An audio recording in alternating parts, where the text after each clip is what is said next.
Hey, amigas y amigos de 121, sean todas y todos bienvenidos.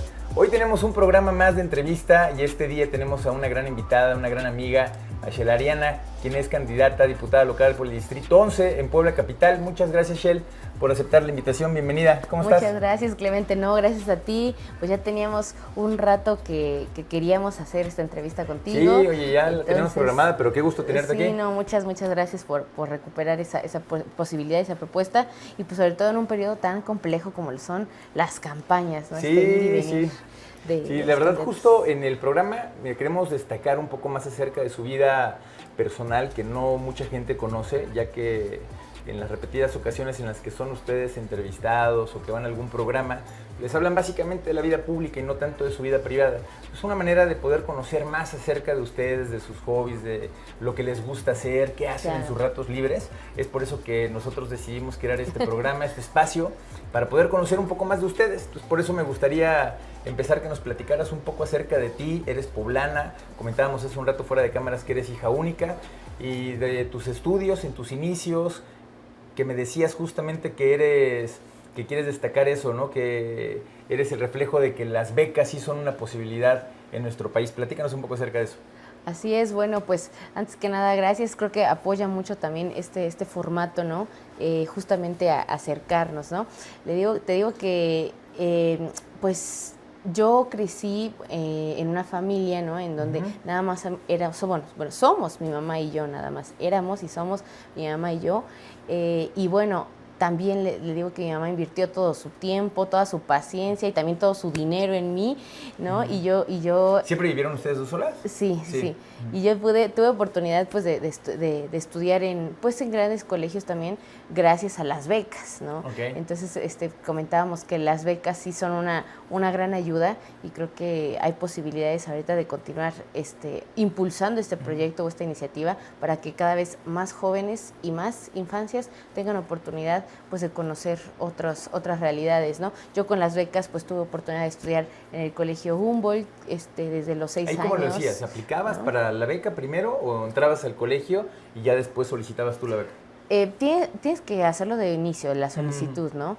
Luego ellos en ese entonces tenían algunos tipos de convenios en donde si pagabas la colegiatura completa te hacían un descuento y demás, o si iba a ser mensual, ¿no? La verdad es que el Humboldt nunca ha sido un colegio barato, entonces pues mi mamá sí se las vio un poco duras. Mi mamá pues está en el área magisterial, en el área de la docencia, es la parte administrativa, pero en la parte pues de la Secretaría de Educación del Estado de Puebla, y pues tampoco era como que tuviera también muchos recursos para invertirlo, pero para ella, justo por lo mismo, por estar en ese contexto, fue de lo que más invirtió, ¿no? Ella sabía lo importante que era, pues, tener idiomas, conocer idiomas, tener otras vinculaciones con otras realidades. Entonces era muy curioso porque la verdad es que yo, y lo digo muy honestamente, yo nunca me sentí del todo como que encajaba, ¿no? Okay.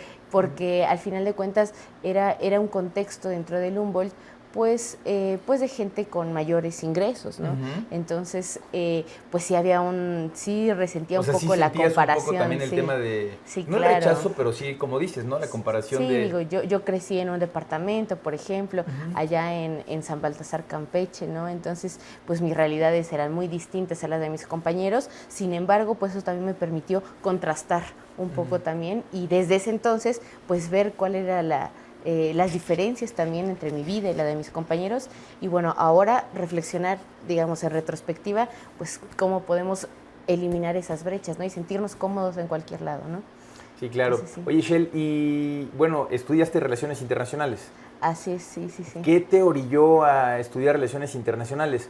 También este mismo tema que comentábamos hace un rato, de poder salir, de explorar nuevas fronteras, de salir de México, de conocer otras ciudades. ¿Qué fue lo que te motivó a estudiar Relaciones Internacionales? Parte de lo mismo. Mira, yo cuando era más pequeña, incluso antes de entrar al Humboldt, a mi mamá le dieron la oportunidad de irse becada también a estudiar un posgrado a la Complutense de Madrid. Okay. Entonces, pues al ser nada más ella y yo, dijo, pues me llevo a mi hija, ¿no?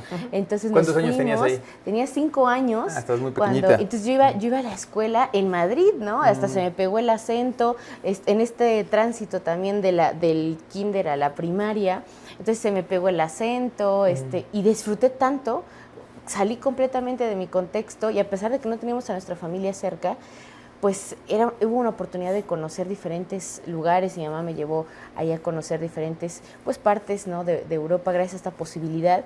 Y desde entonces yo entendí que era importante, o sea, salir de nuestros espacios. Cuando entré en el Humboldt, pues con esta relación constante con la cultura alemana, ¿no? Claro. En ese entonces, pues también me hizo aspirar a un panorama en donde pudiera conocer a más gente de esa cultura. Entonces yo no, como muchos de mis compañeros, pues muchos de los que están ahí son hijos de trabajadores de la Volkswagen. Sí, claro. Entonces, casi todos tenían algún tipo de relación, o ya habían viajado, o sus papás tenían relación con algún tema en Alemania, o familiares incluso, y yo nunca tenía esa posibilidad.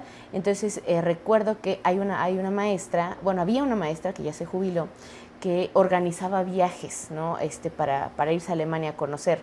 Pero la primera vez que yo me fui a Alemania, y esto fue una locura, ahorita mi mamá lo ve para atrás y dice, ¿qué estaba decidiendo en ese momento? Yo la primera vez que me fui sola, bueno, con un grupo de niños, porque éramos niños, a Alemania, fue a los 11 años. Estás muy pequeña. Entonces fueron casi 2 meses en donde nos dejaron con una familia a vivir, ¿no? Pero a mí me pasó de todo en ese viaje. No había en ese entonces celulares ni nada de eso, eran las maquinitas de monedas, y en ese entonces 1 euro te daba como 30 segundos para hablar a larga distancia. Me acuerdo que me perdí en una plaza del pueblito, me dejaron en el cine, tuve que regresarme ahí como podía con mi mochila. Todavía no hablaba tan bien alemán, a pesar de que ya llevaba 5 años aprendiéndolo, pues era muy pequeña todavía, 11 años, ¿no? Entonces iba con la policía, oiga, ya me perdí, y me decían, no, pues no sabemos a dónde estás, ¿no? Entonces a recordar el camino y a regresar. Allí se da mucho que haya pues bosques o grandes cantidades de arboledas cerca de las comunidades. Entonces pues teníamos que atravesar las arboledas, pasar por un riachuelo para poder llegar a un albergue donde nos quedábamos todos. Y entonces yo viví de todo, y me acuerdo que después de ese viaje le dije, creo que ya no quiero ir a Alemania, estuvo muy pesado. Pero al final de cuentas pues seguía como con esa ambición de pues no me va a dominar, vamos a volver a regresar. Y así es que pues terminé también la prepa ya, después otra vez decidí irme, ¿no?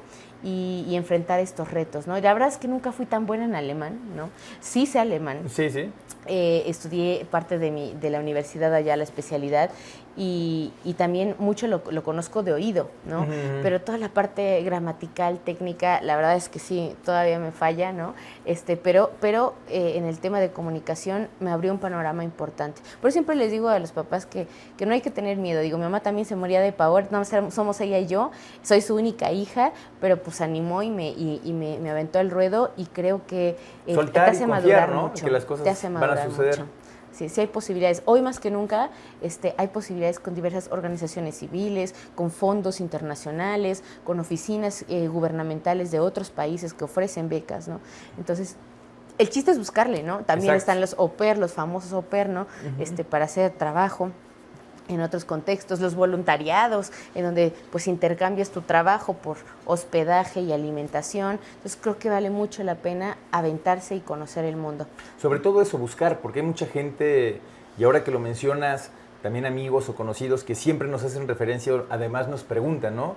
Que si no conocemos a alguien en el extranjero, que si no conocemos cómo hacerle para conseguir una beca o para ir a estudiar. Y como dices, hay que buscarle, ¿no? Siempre hay que ver el cómo sí, y para que las cosas sucedan. Y de ahí las relaciones internacionales, ¿no? Yo siempre tenía esta pues ambición por conocer a gente de otros contextos, oye, cómo viven allá, qué comen, cómo es el clima, cómo son sus casas, cómo se transportan, ¿no? Y eso me ayudó a hacer estas relaciones. Y hoy tengo amigos de Costa Rica, de Argentina, de Ecuador, ¿no? Grandes aliadas, de Chile, entonces obviamente de España, de Alemania, ¿no? Sí, que conociste en este contexto, ¿no? Sobre el mismo camino, ¿no? Siempre le digo, nunca tengan miedo de viajar solos, porque siempre se van a encontrar alguien en el camino que los va a acompañar, ¿no? Claro. Oye, Shelly, ¿en qué momento leíamos también en tu semblanza que en la universidad también empiezas a tener temas con la integración de estudiantes, con los comités,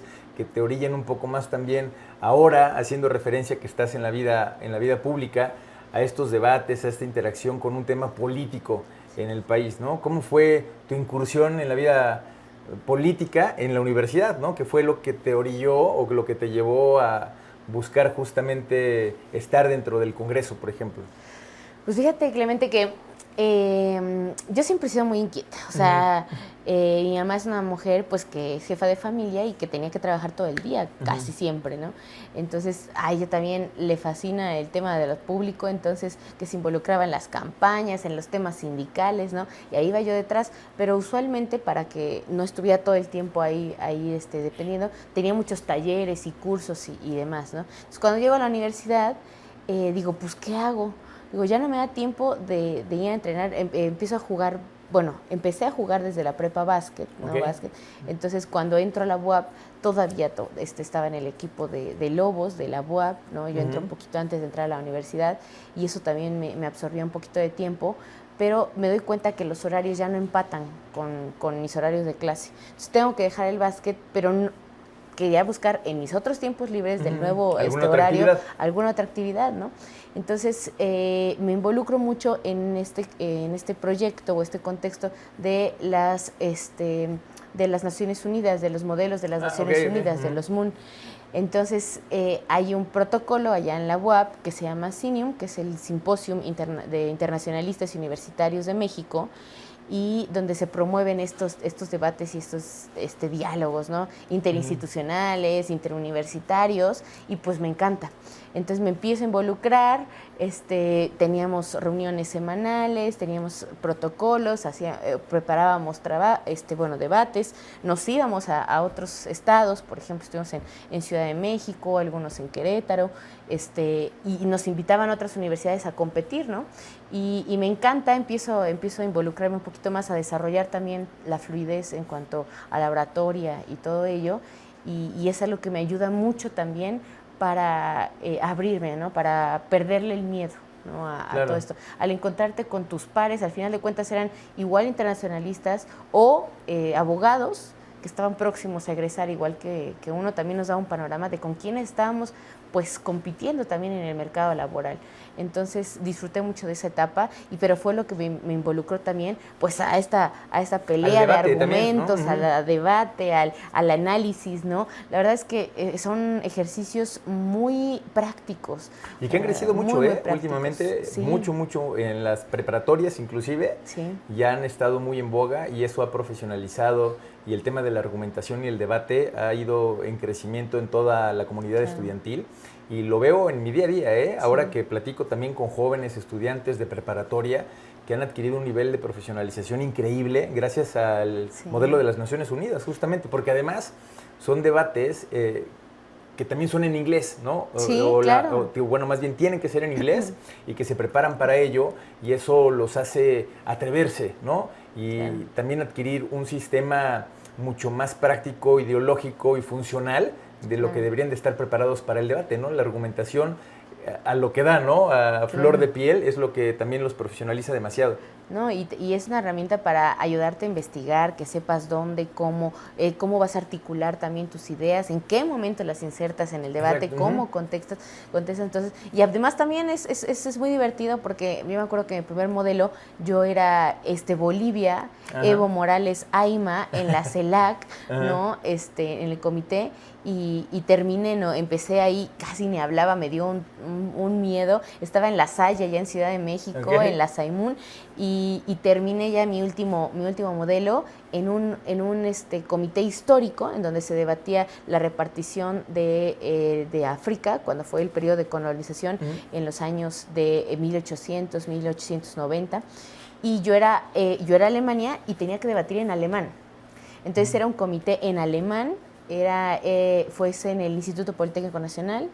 Y eran varios comités que estaban en diferentes idiomas. Usualmente siempre está el de cajón, que es el Consejo de Seguridad o el Security Council, el que sí se debate en inglés, ¿no? Pero yo nunca había estado en otro idioma hasta que me mandaron al de alemán y terminamos colonizando toda África, creo, ya todo era de Alemania. Y es muy divertido, la verdad es que aprendes mucho, conoces a mucha gente, tengo grandes amigos de los Moon y que están, por ejemplo, viviendo trabajan en Aeroméxico, trabajan en Hacienda, allá, son asesores incluso de senadores, y creo que el talento de los chicos también depende mucho de qué tanto los incentivemos a probar, a experimentar, a explotar, a meternos, sobre todo cuando somos jóvenes, en zonas fuera de nuestro confort, fuera de riesgo, ¿no? Para aprender cuáles son nuestros límites, hasta dónde queremos llegar y qué somos capaces de lograr. Entonces, hablábamos, en la mañana venía escuchando una entrevista, ¿no? y veíamos esta apatía que tienen mucho los jóvenes, ¿no? Y que un punto importante para conectar con ellos es que vean reflejados en sus representantes, en los políticos, que no todos somos iguales, que muchos de nosotros tenemos una carrera todavía amplia por delante y que nos ha costado mucho llegar a nuestra corta edad a estas posiciones, pero que si nosotros llegamos, también es posible que lo hagan, ¿no? Sí, además la conversación digital, justamente en el debate que acaba de ocurrir hace unos días, en el tema de los jóvenes, fue de los más altos a niveles porcentuales de los últimos años, ¿no? De verdad es que ahora ya también el interés, sí hay una gran parte de la juventud que no tiene ese interés, pero creo que ha venido creciendo y se han ido enterando y han sido más conscientes de la vida pública y política de su país, y eso también ha sido gracias a este tipo de debates o de ejercicios que se hacen, como lo comentábamos, el modelo de las Naciones Unidas, y que hace que la gente se involucre más y que sepa realmente cómo son las reglas, las normas y las leyes que hay en nuestro país. Oye, Shel, y platícanos ahora cómo llegas a la vida pública.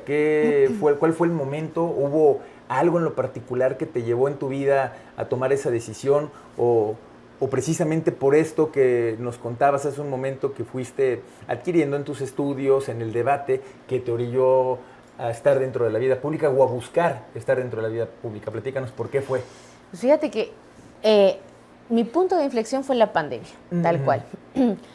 Comentaba que hace un momento que cuando regreso de Alemania de esta última etapa en donde hago mi especialidad, empiezo a hacer el servicio y las prácticas en la Secretaría de Relaciones Exteriores, allá en Ciudad de México, enfrente de la Alameda, está el edificio, y yo estaba en el piso 18, me dieron la oportunidad de participar en la Oficina de Relaciones con América del Norte, ¿no? Y yo me sentía un poco como gato encerrado. Me encantaba ir porque pues es el sueño. Tuve con los estudiantes de RI y es pues la diplomacia o la ONU, ¿no? El sueño, ¿no? De todos. ¿En qué vas a trabajar? No, pues yo voy a ser embajador o ministro de Exteriores, ¿no? Algo que tenga que ver con ello. Entonces, para mí era una gran oportunidad de estar ahí.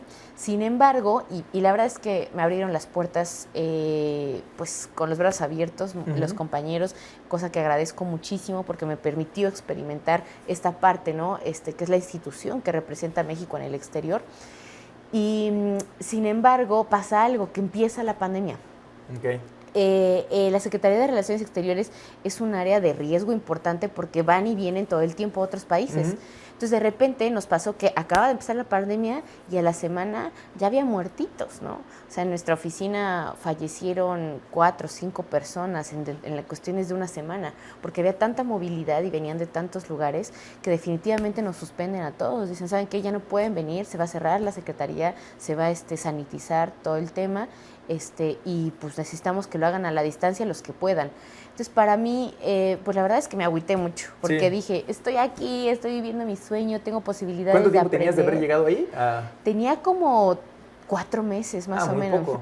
Era poco tiempo, y sin embargo todavía nos dio tiempo de hacer, por ejemplo, la reunión de Frontera Siglo XXI, en donde conocí al embajador de Estados Unidos y demás. Me permitieron entrar para escuchar también cómo era el debate de la delegación de Estados Unidos. Muy interesante al final, ¿no? Aprendí el tema de las entregas de agua de la frontera norte y demás, ¿no? Pero entonces, pues digo, ¿qué hago, no? Nos dicen, no, pues vamos a estar haciendo algunas llamadas a distancia, teniendo algunas reuniones telefónicas, queremos que transcribas, ¿no? Bueno, pero pues yo me sentía también bien pues inútil ahí, decía, no tengo nada que hacer. Entonces, te digo que mi mamá estaba involucrada en la política, conocemos de hace tiempo a un diputado federal que es, pues que yo lo respeto mucho y que creo que es un gran representante del movimiento, y entonces lo que hago es contactarlo y decirle, oye, tengo un proyecto para pues este tema de pandemias, para ver cuál es el papel del Estado. Me acuerdo que en ese entonces había sacado un artículo, Boaventura de Sousa, sobre justamente qué significaba la pandemia, que es el primero de muchas pandemias seguramente que van a venir por la explotación pues tan profunda que estamos haciendo de los recursos. Y lo contacto y le digo, escúchame un rato, dame 20 minutos, digo, pero para presentarte este proyecto, ¿no? Y me dice, es que estoy muy ocupado, tengo muchas cosas que hacer, además. Y le digo, échame la mano, me dice, bueno, tengo una reunión aquí cerca de Plaza Dorada, alcánzame aquí. Llego, ¿no? Sale, nos tomamos un café y le digo, dame chance de hablar 15 minutos. Y tú me dices lo que quieras en 5, ¿no? Órale. Y empiezo a escuchar y yo, no, pues mira, yo creo que esto tenemos que retomarlo, a ver cómo va a jugar el Estado, tenemos que visibilizar la pandemia como una oportunidad, qué aprendizajes tenemos, cuáles son las deficiencias. Le echo mi choro, ¿no?, de la investigación que había hecho, y me dice, oye, pues es que esto es lo que yo quiero manejar, sobre todo para mi discurso en lo que viene, en futuro inmediato. Sí. Y le digo, pues adelante, le digo, pues ahí está, claro, yo no lo voy a utilizar, ahí sí, tómalo, ¿no? Y me dice, oye, ¿pero qué tienes que hacer ahorita? Y le digo, no, pues estoy libre, no tengo que estar en la distancia cuando me hablan. Y me dice, acompáñame a unas reuniones. Y yo, bueno, y eso fue empezando la pandemia, o sea, más o menos a 6, 7 meses de que había iniciado. Todavía no está tan fuerte el pico aquí en México. Entonces me empieza a llamar y me dice, oye, tenemos una reunión en tal lado, acompáñame. Y me decía, ¿cómo ves? ¿Cómo escuchaste? Y yo, mira, pues yo creo que acá, ¿cómo hablé? ¿Qué te parece? Y eso es lo que también que agradezco mucho, o sea, que se haya prestado a tener esta flexibilidad. Sí, que te hayas tomado en cuenta también, bueno, así además lo que tú ya habías aprendido durante tanto tiempo era muy valioso, ¿no? Sí. Entonces justamente el pedirte tu opinión era porque sabía que también estabas muy enterada de los temas. Te digo que tenía como 22 años, 22 más o menos. Entonces, pasando esto, se agrava más la pandemia, tenemos ahí, ya sabes, el celo político de los equipos, empieza a decir, no, pues es que esta niña ya la está llevando a todos lados, que ya quiere que lleve las reuniones, no le vamos a hacer caso, ¿no? Él con este afán de protegerme, ¿no? Me invita mejor, me dice, ¿sabes qué? Pues aquí en el equipo pues hay como que envidias, ¿por qué no mejor te metes a Morena? En ese entonces estaba la transición del partido, y realmente ahí es cuando yo empiezo a hacer mi camino, ¿no? La pandemia fue un hito para muchas personas. ¿En el estatal o en el nacional? En el estatal. Se volvió un tema de mucha pérdida y de muchos cambios. Y sin duda para mí fue la gran oportunidad de mi vida, ¿no? Yo se lo agradezco mucho porque tuvo la confianza en mí para poder entrar, ¿no? Y a partir de ahí... ¿Entraste a un cargo en particular ahí en el partido? Entré a un cargo, yo pensé que iba de asistente, me dijo, oye, para que apoyes ahí en el tema del partido, en ese entonces Morena, ¿no? Y le digo, sí, sin problema. Me dice, ¿a ti te gusta lo de los derechos humanos? Y le dije, sí, me dice, métete, le sabes. Y ya llego y me dicen, oye, pues es que necesitamos que nos ayudes en la secretaría. Y yo, ¿cómo? Dice, pero como parte de la dirigencia, sí, como delegada en funciones de la Secretaría de Derechos Humanos. Entonces me vuelvo parte de la dirigencia de Morena, de ese entonces en el periodo de transición, como un nombramiento del nacional. Entonces, en ese entonces estaba Carlos Evangelista como delegado, y pues por eso conozco todos estos medios, me empiezo a empapar. En ese entonces le digo que entramos y había una sola mesa en el partido, todos estábamos ahí en la cocina metidos, no había computadoras, no había nada. Y entonces cuando llegamos, le digo, oye, pero pues ¿qué tengo que hacer? Me dice, pues haz lo que quieras. Me dice, es tu protocolo, tú haz tu protocolo, tú ve lo que quieres hacer, busca a tu gente y empieza a construir. Y yo, bueno, entonces empiezo a contactar, como derechos humanos, empiezo a contactar a indigenistas, animalistas, miembros de la comunidad LGBT, todos estos grupos vulnerables afromexicanos, ¿no? Y empezamos a hacer foros de discusión, una plataforma también de ¿Allá en el partido los hacían? Allá adentro en el partido. Me dicen, oye, pues, ¿qué vamos a hacer con el presupuesto de mujeres? Pues hay que sacar material de capacitación, el Nacional tiene, bajamos, ¿no? Como 2,5 millones, no me acuerdo tanto, en pura material Nacional de Capacitación para Mujeres de Derecho Electoral y demás, nos salimos a brigadear, ¿no? Y ahí es cuando yo tengo oportunidad de conocer otros contextos, de viajar, conocer a los consejeros de Morena de ese entonces, ir a la Sierra Norte, ¿no? Con el partido, y se me abre este panorama, ¿no?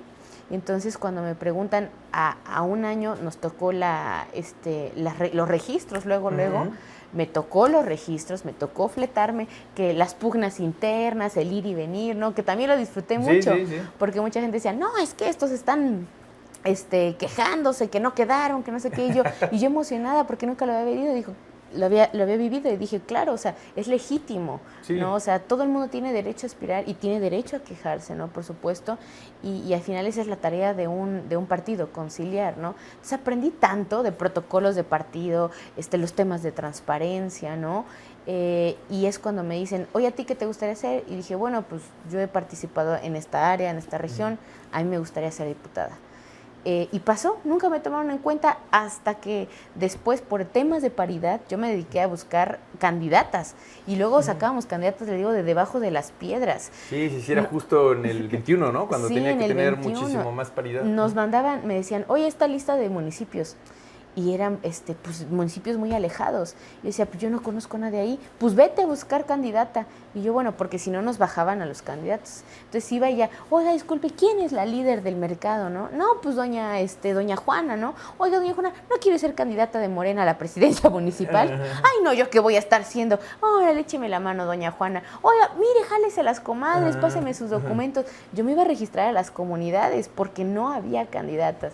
Entonces, también eso me dio mucha experiencia de campo, y cuando regreso, pues me decían, oye, que métete de acá, de regidora, y dije, no, yo quiero ser diputada, quiero ser diputada. Oye, pero mira acá, y yo, no, porque le voy a hacer la chamba a alguien más. Y le dije, y alguien que yo ni conozco. Sí, claro, si era que quisieran que trabajaras, era para que tú estuvieras al frente, ¿no? Me invitaron a ser vocera, por ejemplo, en ese entonces, de Lorenzini, que estaba compitiendo para San Pedro Cholula. Y yo pues siempre me mantuve reservada y dije, yo tengo que cumplir mi tarea, y si no me dan la oportunidad de competir, pues hasta que sea el último día de mi encargo, ¿no? Ese era mi consigna, ¿no? Y al final pues hubo un movimiento acá por el tema también de género. Retiran al candidato Emilio Maurer, entonces, y me dicen, no tenemos a qué candidata. Y yo escuchaba, ¿no? Que decían, no, pues que se meta la esposa de no sé quién, ¿no? Y en ese entonces sí, el que me apoyó fue el que se quedó como delegado, el compañero Aristóteles Belmont, Ari, y fue el que dijo, ¿y por qué no Shell? Pues ha trabajado esa zona, nos ha ayudado acá, se ha fletado con nosotros. Bueno, trabajado esa zona, y también parte, insisto, del programa es que la gente sepa y conozca todo el backup, todo lo que han trabajado, lo que han estudiado, en dónde han participado, su intervención en los partidos políticos a los cuales representan. Entonces, además de ser no nada más que hayas caminado esa zona, sino que todo lo que venía atrás de lo que habías aprendido, mi mamá había estado en todas las campañas, de las campañas, y justo en lo particular en lo inmediato, todo lo que habías conocido en el partido, ¿no? Que habrías llegado como un tema justamente de lo que platicábamos, de una delegación, de la cual ya habías dado vida, de la cual ya habías hecho un trabajo importante en el movimiento a nivel estatal, y bueno, es por ello que también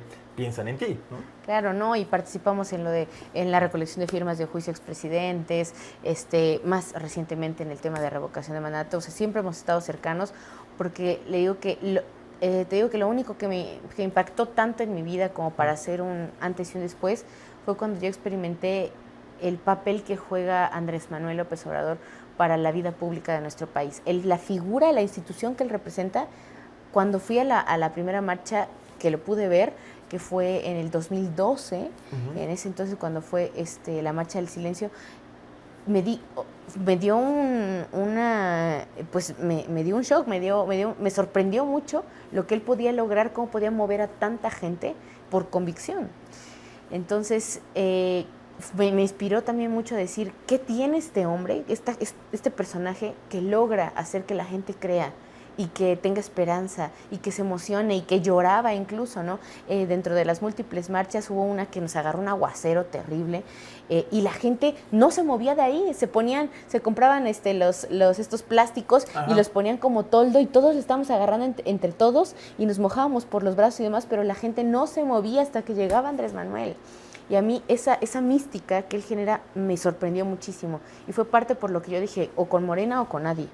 Entonces, por eso me metí en el tema de Morena. Apoyamos en el 2018 las campañas y bueno, ahorita con este tema me dan la oportunidad de competir hace 3 años.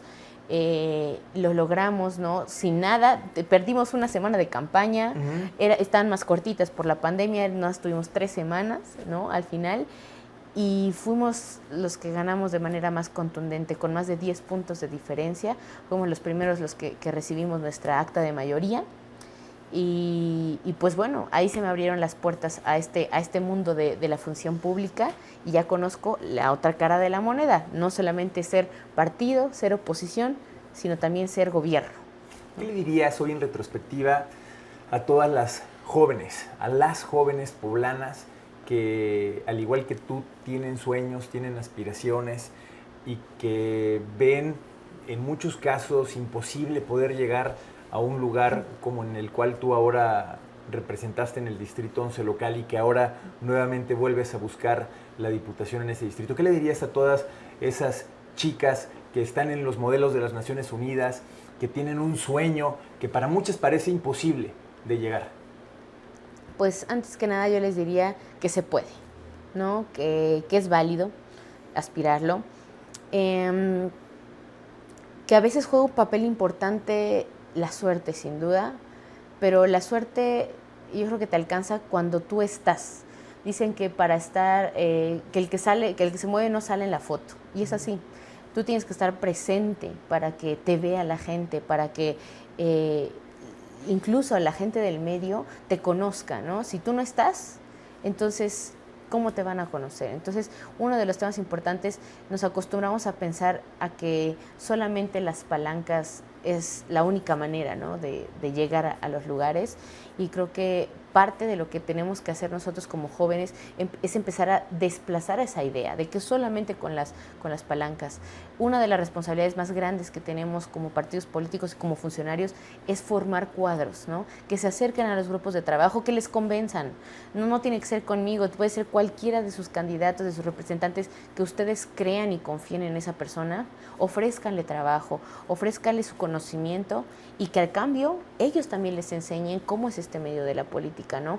A veces lo vemos desde fuera y pensamos que es de una forma, ¿no? En específico, y de adentro es muy distinto, ¿no? Entonces tienen que estar inmersos, tienen que ver cómo se hacen las campañas. Algo fundamental que hemos ido olvidando es que la parte principal para construir política es el contacto con la gente, el contacto ciudadano, y a veces queremos hacerlo desde los medios o desde las tribunas y no lo sustituye. Claro que son importantes, ¿no? Pero no sustituye el contacto humano. Entonces eso va a ser fundamental y principalmente que no le pierdan el miedo, que se involucren y que toquen puertas, ¿no? Decir, yo soy esta persona, ofrezco esto, denme oportunidad de aportar.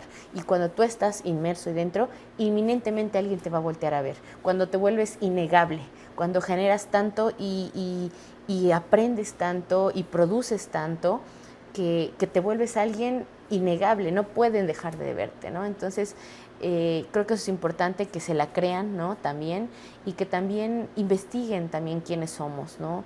Muchas veces tocan las puertas, también existe gente, ¿no? Que se llega a aprovechar de los talentos de otras personas. Claro.